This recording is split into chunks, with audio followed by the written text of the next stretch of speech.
Hello. I am going to do a tutorial today about lettering the way I do it for the comic book that I make, Hex 11.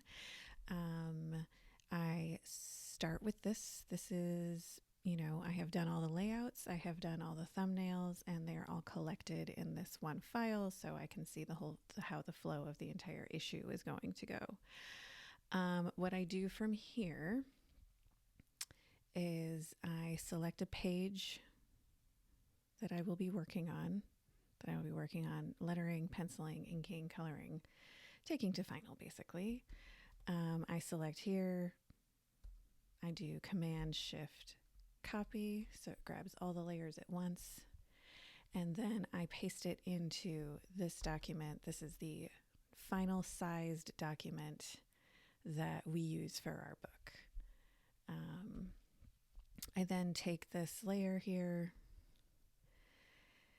and I just blow it up to roughly the size that it's going to be in the end. It doesn't have to be precise. This is really just kind of a guide point for the lettering and finalizing of the art.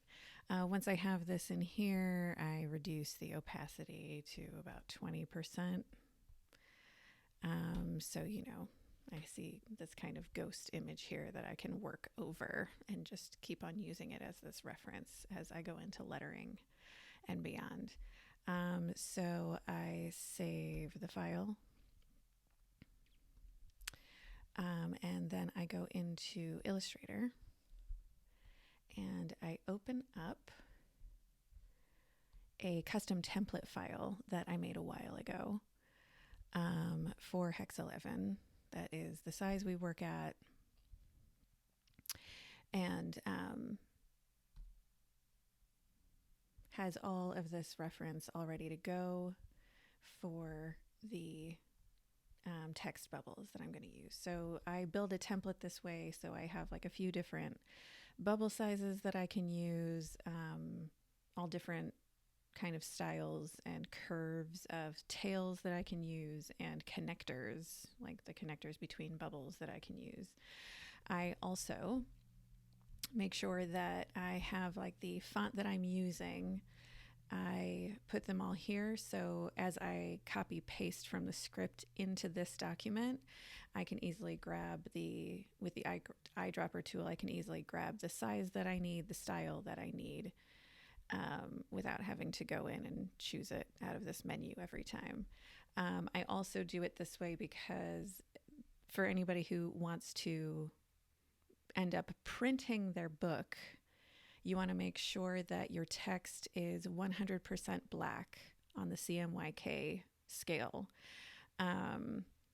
A lot of these programs will automatically set a black at being a combination of various percentages of cyan, magenta, yellow, and black. But these I've already set at being 100% black, which is very important for printing comics. Less important if you're working in RGB and you're just working on web comics or digital comics. Anyway, so this is the template that I have built. You'll also notice over here I have, the kind of line for our safe zone where text can live inside here and be safe from any trim zones. I've got a text layer, that's where I keep all of these. I've got bubble and tail layer, that's where I keep all of these and all of these. And then I have an art layer. So now I'm going to place the file that I just made, this one right here. I'm going to place it, and you're going to see this pop up when you hit place. You can click anywhere, because what we're going to do now is we're going to hit Command X, Command 0 to center the window, and Command V, and will automatically place the art directly in the center of the file, or of the artboard, let's say. Once I do this, I then lock this layer because I don't need to be selecting it or interacting with it anymore. And then I start the process of going to the script. I have my handy dandy script here all ready to be copied and pasted with all of these beautiful words. I go to page 7 because that's the page I'm working on, and I copy. I take this balloon right here, I drag it, I option drag it, so I make a copy as I'm dragging it over. I hit option while I drag it. And then you'll see that it's like I have this bubble here, and then in here I've created a text bubble. So it's the same shape as this, I've just kind of copied on top. And when you make a shape, any shape in Illustrator, I'll show you really quickly how this is done. If you select the scale tool, hit option and shift.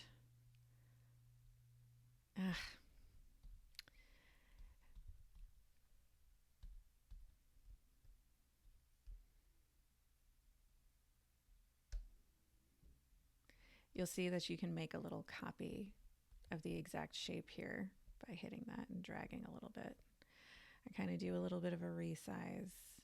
And then if you come over here and select the type tool and just hover over here, and notice that it's like you have the square one, the square kind of symbol here, and then this turns into a round shape. That means that the text will go inside of this shape. So you just click that. Say I've already got my line of dialogue copied, so I just hit that. And then this is why I have these here, because now I can just click that and it's already formatted the way I need it to be. And then when certain words are emphasized, I can also just select that one word and click that there. And we've got our kind of first line of dialogue for the page here. So I drag this over to where I need to be working on it. And I can resize these real easily. Oh, and by the way, definitely in comics, there's no hyphenation. So you'd want to make sure that you've unclicked hyphenate here in paragraph. So we can size this like this. We can size the bubble behind it like this. And we've got our first bubble of dialogue in here. Now, what I do for this is actually kind of a text heavy page because there's going to be like kind of a back and forth happening between these two characters. So, you know, at this point, I may just kind of grab a smaller thing here. I don't necessarily have to always grab from the source document, since sometimes they're saying things pretty simply. And again,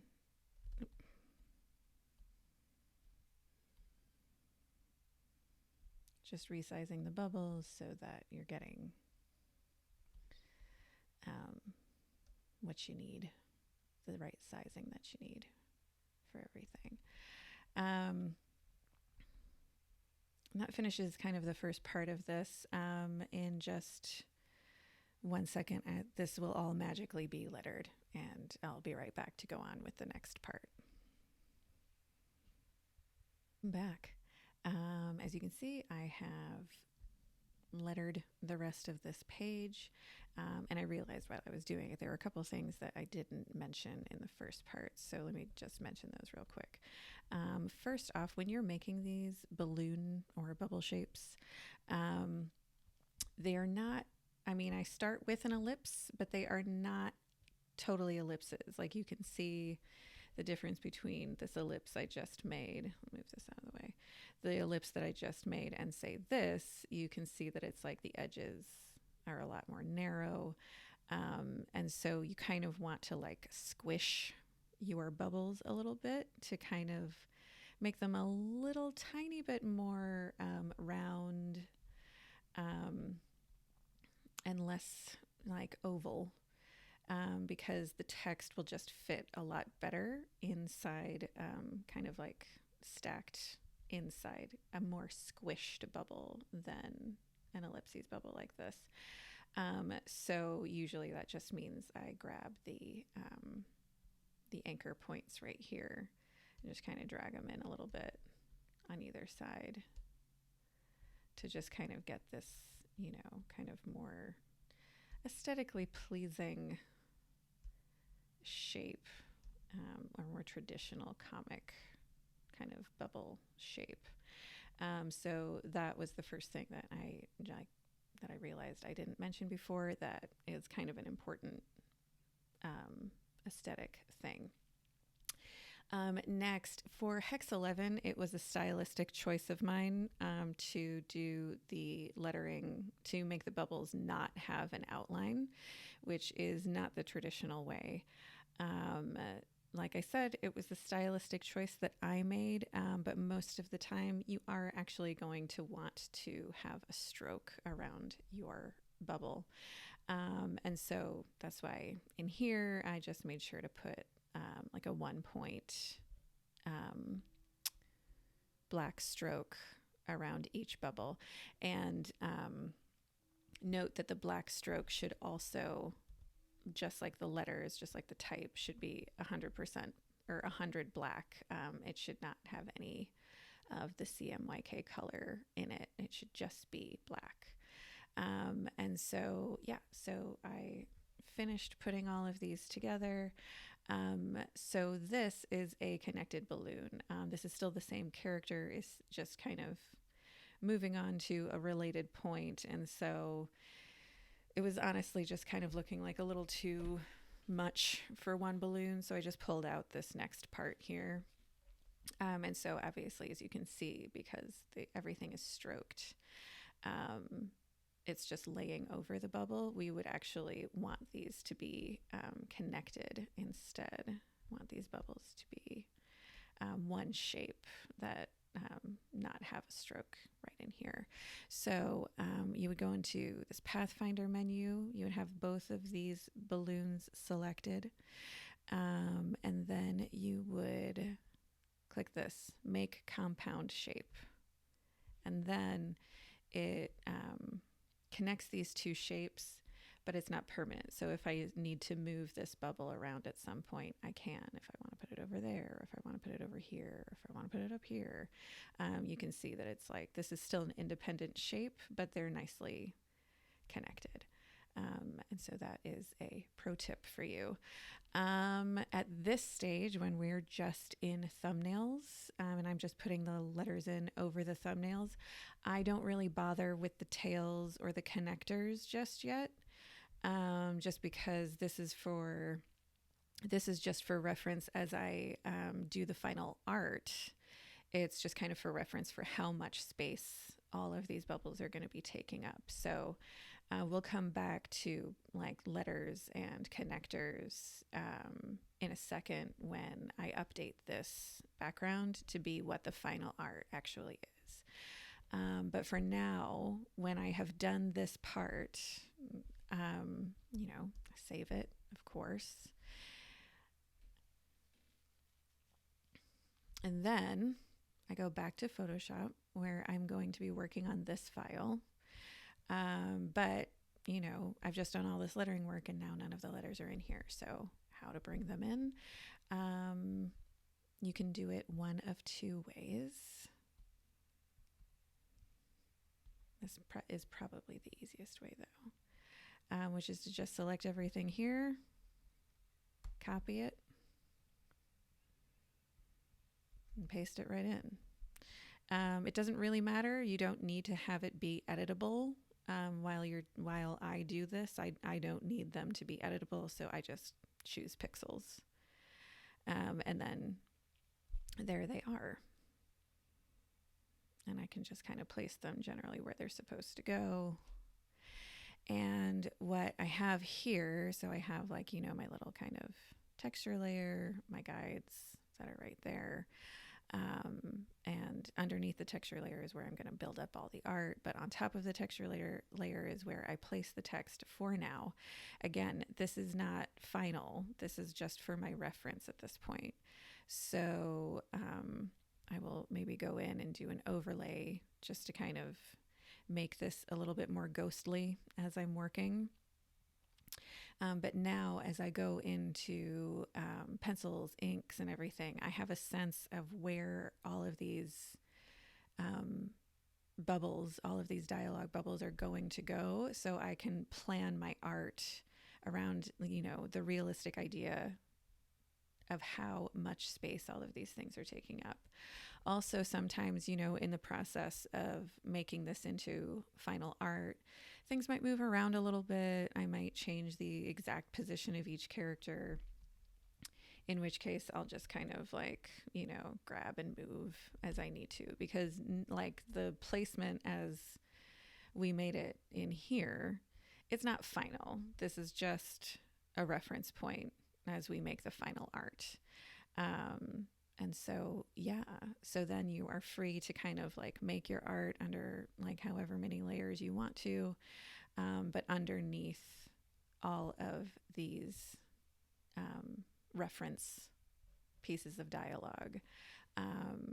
And so, that wraps up the second part. When I come back, we will look at final art and how to kind of bring final art into the letter document that we made here. And, we'll get into the tails and the connectors and how all of that works. So yet again, I'll be right back. All right, welcome back again. So through many more hours of work, we now have final art for our page 7 of Hex 11 issue 15. So as you can see, things are maybe a little bit different from the original, thumbnail file. Let's see if it'll show it. Yeah. So things moved around just a tiny bit, little additions here and there or what have you. But this is final art now, and I was kind of keeping track the whole time of, where the text bubbles would fit. So now that this is done, again in Photoshop, we go back into our Illustrator file. And as you can see, we still, just have in our art place, we have this file. So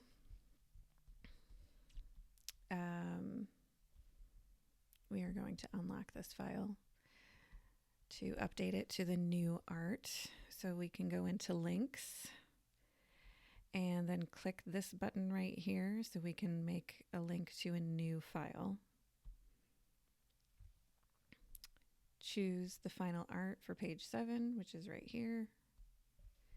Place it, and see, it automatically updates to final art.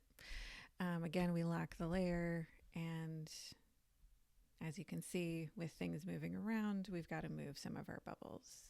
So start grabbing things and kind of putting them into better places.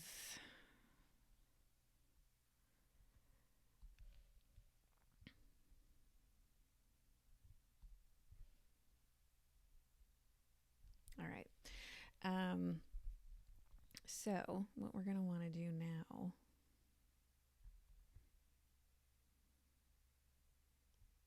I'm looking at this. I think maybe this will work better, maybe on this side. But anyway, so you can see now this is where we're going to start putting in tails and connectors to kind of make it clear who's saying what and in what order. And we do that using tails and connectors. So I have pre-made all of these tails, and I make these tails with a brush tool, or with the brush tool. So what I do is I made this rectangular shape here, and then I just kind of dragged it into this brush menu.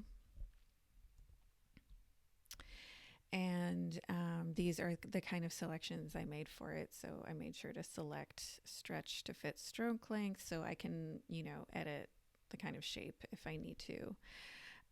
Direction is fine. And then hue shift, the reason why colorization method is hue shift is so that I can make this tail any color I want.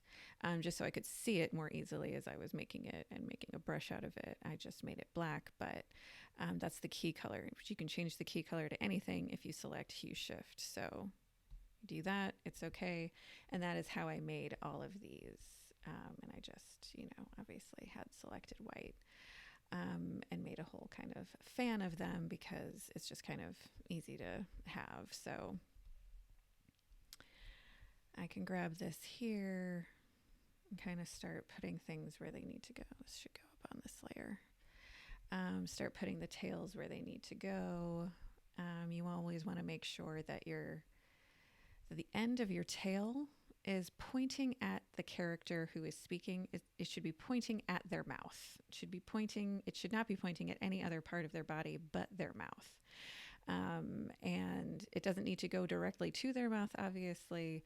It can go maybe about 50% of the way between the bubble and the character's mouth is kind of where the tail end can sit.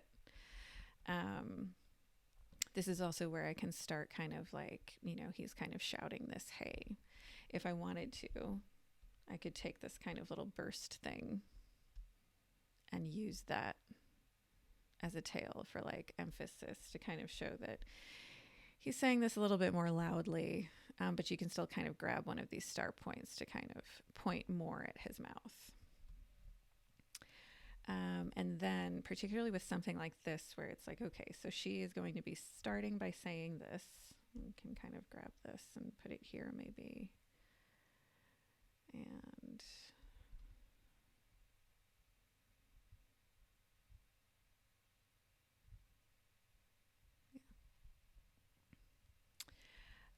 so we can start there, and then, he's got his kind of like little thing that starts here. So we can set this here and have that come out there a little bit.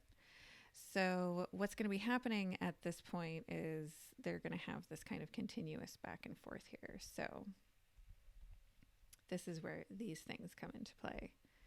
So I can grab this. This is just a stroked line because it doesn't need to change its shape at all. And I can put this here.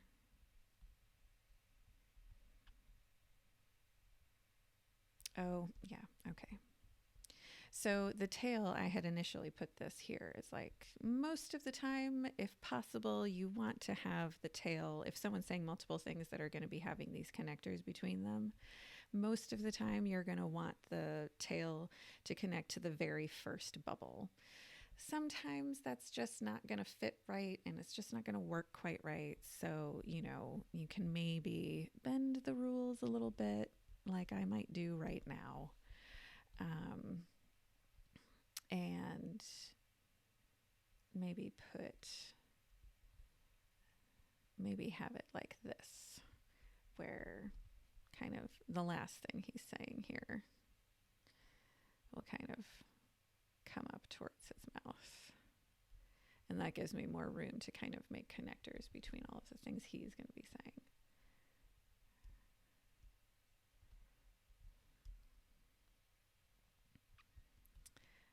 So there, and she continues there. He continues here. And again, these are all editable strokes.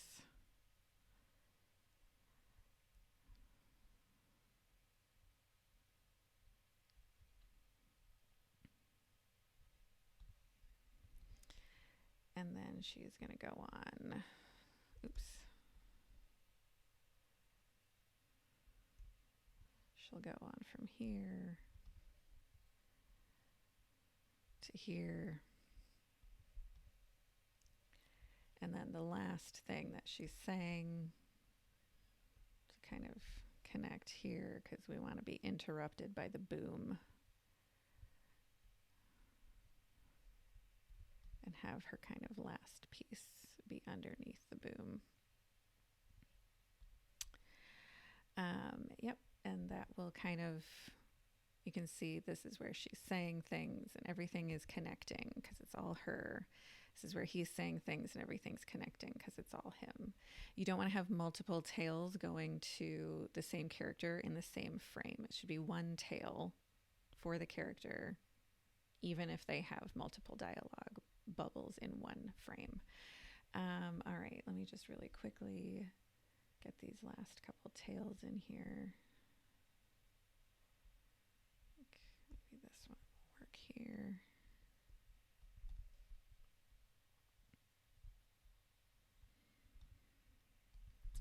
And finally, he says that. All right. So as you can see, I've got all of the kind of pieces together now, but these are all lines with strokes versus shapes like our bubbles.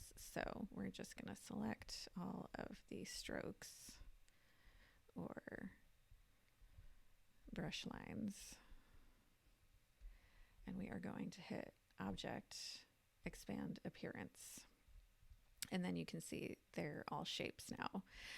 Once we're all kind of finalized in where everything is going is the best time to do that. So I can keep editing shapes as much as I need to before that point. So just like before, with the, needing to make, this also needs a line on it. So just like before, we go into Pathfinder. We pull this drop down menu, we say make compound shape. Oops, we lost our stroke. Let's get our stroke back. And then you can see that we've got a nice little, it's one shape, tail and bubble connected. You can see that we kind of get stopped here. There's this kind of cutoff of this stroke here. We want it to end in more of a point. So we go into stroke, and here where it says corner, it says limit 10. Let's just try bringing that up to 50 and seeing what happens. And you see that kind of makes a nice little point here. As much as possible, you're going to want your tangents and your points to be like away from any kind of line art. That can be kind of confusing and distracting.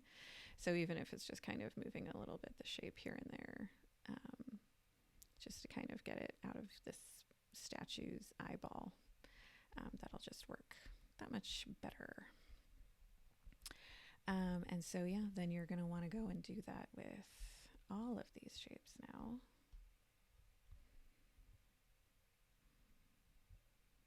So we'll choose all of these. Go back to Pathfinder, make compound shape. And you see everything's nicely connected in one easy to read shape.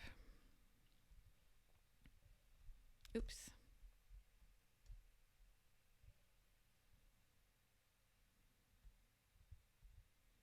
There we go.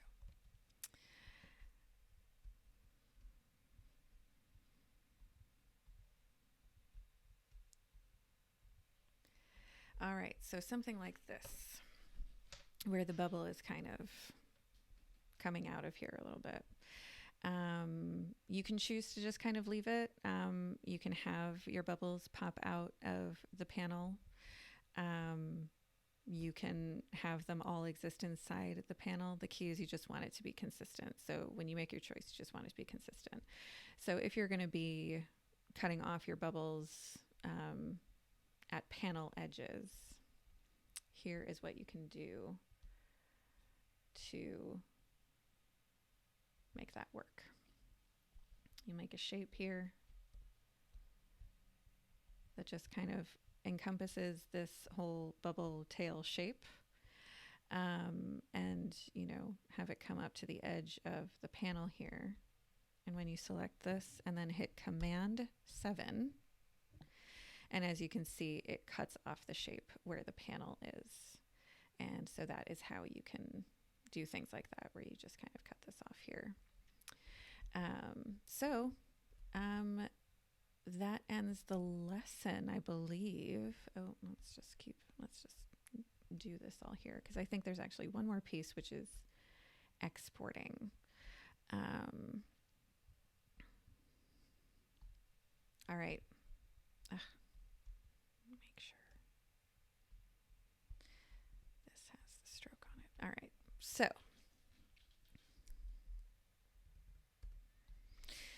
all right, here we are, more or less final letter. So now you're going to want to make your guide invisible because when you export, you obviously don't want that showing up on the final art. But say you're done, final art is placed, final letters are placed, you are ready to take this thing to print. So you would just export as, make your choice. I know a lot of people use TIFF. Some people use PDF. Let's just say TIFF here. And then export it. Oh, sorry, one detail. Let's try that again. Export. We're going to export it as a TIFF. Make sure you say use artboards. This means that it is only going to take what is inside this red line. That is our artboard. And so if you make sure to click use artboards, it's only going to export this. It's going to ignore all of the stuff that's outside. So important, say use artboards and then export. Make all your choices however you want to export it. If you're sending to print, you probably don't need any more than 300. If you are exporting for digital comics or web comics, you can export it RGB, and you might want to go even higher than 300 because a lot of people will zoom in. And if you want it to have like a real crisp, nice look, heck, I work at 600 DPI when I make these. But you can export it any kind of way you want. Let's just do it like this, say okay.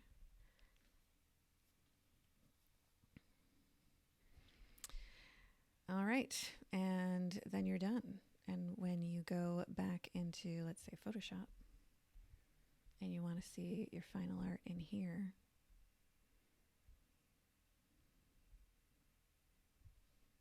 you can open up in here, and there you have it. Final art, final letters. That wasn't so hard, was it? Thanks for watching. Bye.